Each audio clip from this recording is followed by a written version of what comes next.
ভাই এটা মানে কি বলবো, এটা সেই পরিমাণ সুন্দর একটা জায়গা।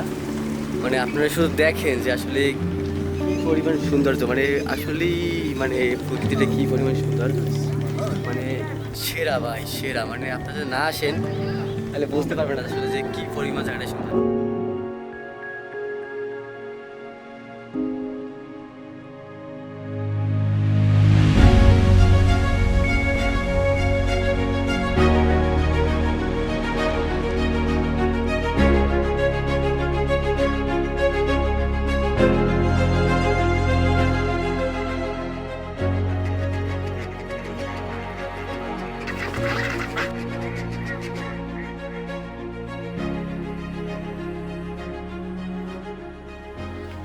হ্যাঁ গাইস, অবশেষে পৌঁছে গেলাম আপনার হলো পটুয়াখালী তালতলি নিদ্রাচর।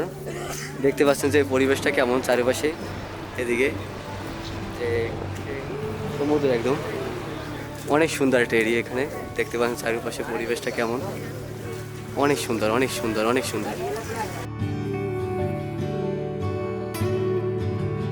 নিদ্রার চর থেকে একদমই কাছে শুভ সন্ধ্যা সি বিচ। যারা যারা নিদ্রার চরে ঘুরতে আসবেন তাদেরকে আমি অবশ্যই বলবো একবার হলো শুভ সন্ধ্যা বিচে ঘুরে যেতে।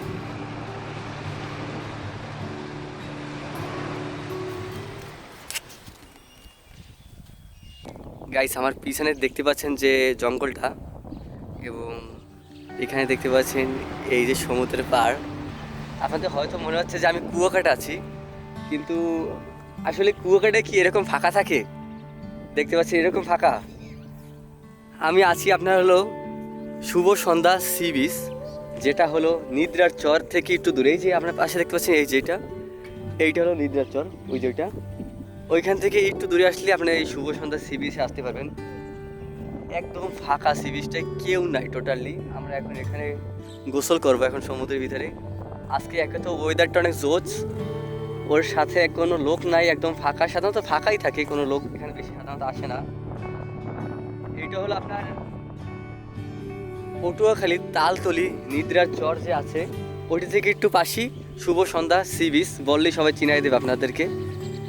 এই যে দেখেন, জাস্ট ওয়াও, একটু দেখেন,